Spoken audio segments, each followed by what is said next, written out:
Kriteria orang yang berhak merawat masjid.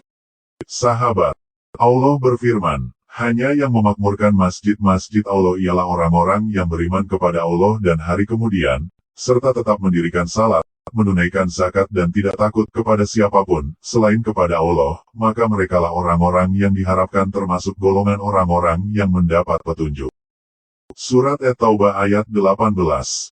Sahabat, ayat ini menerangkan bahwa yang patut memakmurkan masjid-masjid Allah hanyalah orang-orang yang benar-benar beriman kepada Allah dan berserah diri kepadanya serta percaya akan datangnya hari akhirat tempat pembalasan segala amal perbuatan, melaksanakan salat, menunaikan zakat dan tidak takut kepada siapapun selain kepada Allah.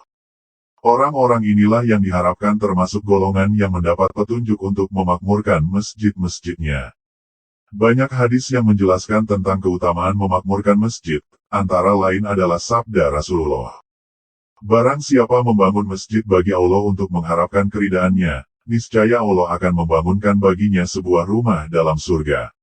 Hadis riwayat Bukhari, Muslim dan Tirmidzi dari Utsman bin Affan. Rasulullah juga bersabda, apabila kamu melihat seseorang membiasakan diri beribadah di masjid, maka bersaksilah bahwa ia orang yang beriman. Hadis riwayat Ahmad, Tirmidzi, Ibnu Majah dari Abi Sa'id Al-Khudri. Dan sabdanya yang lain, sesungguhnya ada seorang perempuan yang biasa menyapu masjid lalu meninggal dunia, Rasulullah menanyakannya, dan ketika dikatakan kepadanya bahwa perempuan itu sudah meninggal, Rasulullah berkata, mengapa kamu tidak memberitahukan kepada saya, agar saya salatkan ia? Tunjukkanlah kepadaku di mana kuburnya. Maka Rasulullah mendatangi kuburan itu, lalu ia salat di atasnya. Hadis riwayat Bukhari, Muslim, Abu Dawud dan Ibnu Majah.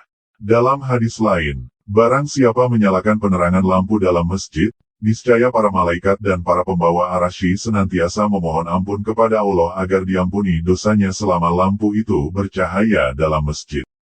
Hadis riwayat Salim Ar-Razi dari Anas bin Malik.